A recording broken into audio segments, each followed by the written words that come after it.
Já voltamos com a segunda parte do Band Cidade Entrevista, conversando com o doutor Abacuque Val, cardiologista. Doutor, o senhor trouxe para a gente um exemplo, um modelo do coração humano. Pode puxar um pouquinho mais para cá. Fica à vontade para a gente explicar como é que as doenças agem no coração. Bom, para a gente dar uma ideia geral do que é esse órgão, ele é um órgão muscular. Toda essa área aqui que nós estamos vendo é um músculo, um órgão oco, que tem a condição de contrair-se. Eu chamo a atenção para esses vasos que estão aparecendo aqui, que são as artérias coronárias. Aqui nós temos uma grande fonte de doenças, as doenças coronarianas. Quando o colesterol, que estávamos falando agora há pouco, obstrui um desses vasos. Consequentemente, o músculo que depende dessa circulação sanguínea, morre aquela parte e não contrai, o que leva o coração a aumentar de tamanho, a entrar em falência, insuficiência cardíaca e pode levar o paciente à morte, que é consequência do infarto agudo do miocárdio. Tem como o senhor tirar de repente uma peça para a gente, mostrar o lado de dentro, mostrar pelo menos um aqui pedaço? O lado de dentro, né? Esse órgão, me ajude aqui que eu tenho que puxar aqui, essa estrutura interna dele.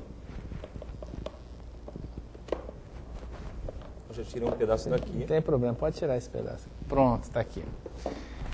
Essa é a câmara interna, que são dois lados separados, em cujo sangue não se mistura. Aqui desse lado direito, o sangue que ainda vai para os pulmões, para ser oxigenado. Aqui do lado esquerdo, a câmara que recebe o sangue que está vindo dos pulmões, já oxigenado, e que vai ser enviado para todo o organismo. Então, esta câmara aqui, ela se contrai. Isso é muito bonito, né? Quando você analisa isso acontecendo diuturnamente, né? Isso se contrai e expulsa por estes vasos aqui, né? Principalmente a aorta, que é esse vaso superior aqui, expulsa o sangue e esse sangue vai percorrer todos os órgãos e vai retornar para esse lado direito. Nós temos aqui, por exemplo, vou chamar popularmente de válvulas. O que seriam isso? Esses são os vasos. Aqui a aorta, que é o sangue que vai para o corpo. E aqui a artéria pulmonar, que é o sangue que vai para os pulmões ser oxigenado. Agora, exatamente aqui dentro, como é que o coração sofre quando a pessoa passa por um infarto? Quando esse músculo deixa de receber o aporte de sangue das artérias coronárias, uma parte dele, vamos imaginar que seja esse setor aqui, vai morrer.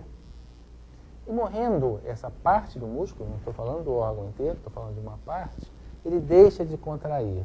Consequentemente, a quantidade de sangue que é enviado para o corpo diminui, porque a força desse coração está diminuída, né? Tanto do sangue que vai pela artéria pulmonar vai diminuir, então vai ser menos oxigenado, quando o sangue que sai pela artéria aorta vai diminuir, todo o organismo vai ser menos oxigenado também. Vamos voltar lá no vilão, o cigarro. Como é que ele prejudica? Como é que ele entra no coração e começa a agir? Porque a nicotina vai causar a deposição das placas de colesterol de uma forma acelerada nessas artérias coronárias que nós mostramos aqui. Consequentemente, infarta essa área, o coração diminui a sua eficácia e a oxigenação de todo o corpo por conseguinte. Bom, pelo menos um pouquinho do coração, né, em exemplo, a gente já conhece. Agora a gente tem mais uma pergunta do telespectador que está em casa. Doutor, eu sou Rômulo Monte, tenho 18 anos e moro aqui no Aleixo. Eu gostaria de saber, a partir de que idade os problemas no coração começam a se manifestar? Olha, você fez uma pergunta muito interessante, né? Qualquer idade pode haver doença do coração. Eu tenho pacientes que são bebês que já nascem com doenças congênitas do coração, mas existe, é claro, acima dos 45 anos, uma incidência maior de doença cardíaca. A hipertensão, por exemplo, aqui e ali a gente encontra pacientes jovens, até mesmo na sua faixa de idade, com hipertensão, as chamadas hipertensões secundárias, e que carecem de tratamento também. Mas evidentemente que é acima dos 45 anos que a incidência de doença do coração aumenta muito e nas mulheres na menopausa. Ainda há pouco eu falei de alimentação e atividades físicas. Como é que isso pode se aliar a uma boa saúde? Fundamental. Fundamental a atividade física, a gente está sempre batendo nessa tecla, porque ela melhora a circulação do organismo, ela causa vasodilatação, e isso é bom porque baixa os níveis de pressão, ela é importantíssima na oxigenação de todo o organismo. Então, ela é um grande aliado para evitar doenças do coração. E é importante que se diga que essa atividade física não precisa ser extenuante. Ela precisa de ser em poucas doses, de preferência todos os dias. Nós preconizamos que 30 minutos, e veja que você tem 30 minutos para fazer atividade física, com certeza. A gente sempre ouve o paciente dizer, não tenho tempo. Meia hora, em algum momento do dia, tem. Se tirar meia hora para fazer atividade física 5 vezes por semana, o benefício cardiovascular é fantástico. E necessariamente não precisa gastar para isso, não precisa ir para a academia, por exemplo. Uma caminhada a passos acelerados, uma corrida, uma bicicleta, uma partida de futebol, enfim. O importante é a regularidade. É ela que vai trazer o benefício cardiovascular. Eu vou voltar à pergunta do nosso segundo telespectador, doutor, que ele perguntou de quanto em quanto tempo eu tenho que fazer o check-up, né, que é a avaliação do coração. Eu tenho que fazer atividade física de uma forma regulada, é claro, e só para reforçar para quem está em casa, qual a importância de sempre comparecer ao médico para fazer a avaliação? É importante essa avaliação regular porque nós estamos falando de prevenção. Fazer atividade física é um item importante. Parar de fumar, igualmente importante. Uma alimentação adequada também. Mas existe a questão metabólica, o funcionamento do organismo, que é muito particular de um indivíduo para o outro e que necessita de uma checagem.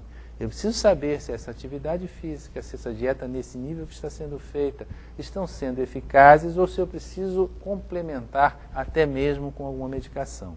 E isso o profissional de saúde tem condições de fazer à medida em que ele faz os exames, que ele faz o teste de esforço, que ele faz os exames de laboratório, aí ele vai poder entender esse organismo e ajudá-lo no que for necessário. Agora, doutor, muitas doenças são hereditárias, muitas doenças do coração. Como tentar mudar isso, já que a gente já tem pais e avós com hábitos não muito bons? Quando falamos hereditariedade, não falamos de algo que seja obrigatório de acontecer. Falamos de algo que tem uma probabilidade maior de acontecer. E se essa probabilidade existe e eu começo, enquanto antes, a preveni-la, eu vou deter os danos que essa doença pode causar. Então, alguma coisa é inevitável, mas há pontos nas doenças que são evitáveis e há danos que podem ser também diminuídos. E como é que está a ciência hoje a favor dessa recuperação do coração? Isso é uma pergunta muito interessante, né? Nós estamos falando de terapia genética, nós estamos falando de intervenção celular, né? Estamos tratando doença coronariana hoje com células-tronco, estamos, enfim, evoluindo nas medicações para tratamento da hipertensão. A todo momento surge uma medicação nova, a todo momento se descobre um item novo com relação a essas doenças. Então, há uma promessa muito grande, um horizonte muito grande na cardiologia com relação ao que vamos poder fazer mais ainda por esses pacientes. Já que a gente falou de remédios, qual a importância de quem está em casa também obedecer à regra do médico, tomar o remédio direitinho quando descobre que tem uma doença? Grande parte das doenças cardiológicas são crônicas. Isso quer dizer que esse paciente vai ter que tomar remédio a vida toda. Não é uma situação fácil de assimilar. Eu entendo isso, que também sou psicólogo, eu sei o que é isso. Ora, entender que eu tenho uma doença crônica que eu vou ter que tomar remédio a vida inteira, não é digerível assim muito fácil. Cabe ao profissional de saúde orientar, insistir, questionar, explicar, e cabe a esse paciente também argumentar com o seu médico, ouvir o que ele tem que dizer, para que ele possa entender a sua doença e ajudar o profissional de saúde tomando a medicação da forma certa, tirando as suas dúvidas. E como é que está o investimento, na sua visão de médico, do governo para fomentar essa questão da recuperação, do tratamento do coração, das doenças do coração?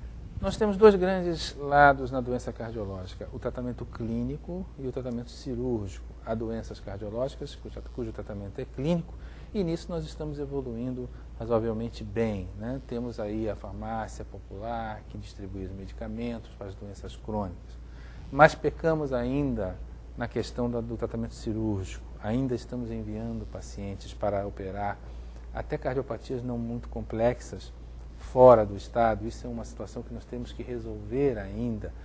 Tenho visto alguns acenos nesse sentido, né?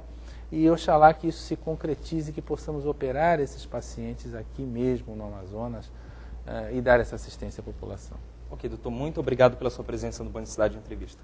Eu que agradeço e ficamos à disposição para qualquer outro questionamento. Com certeza, até a próxima.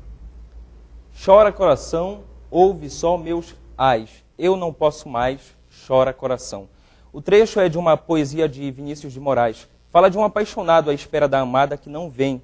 Na poesia, o escritor relata um coração que sofre por amor.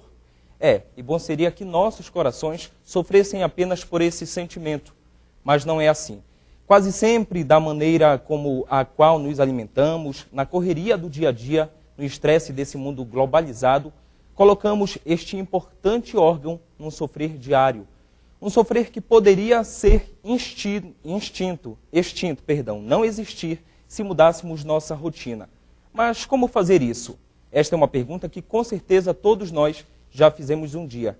É simples, mesmo que não pareça. Basta que o mesmo cuidado que dedicamos à pessoa amada seja dedicado ao coração. E uma coisa pode ajudar. Na hora de dar um presente ao namorado ou à namorada, por exemplo, trocar o chocolate por um buquê de rosas é uma boa opção.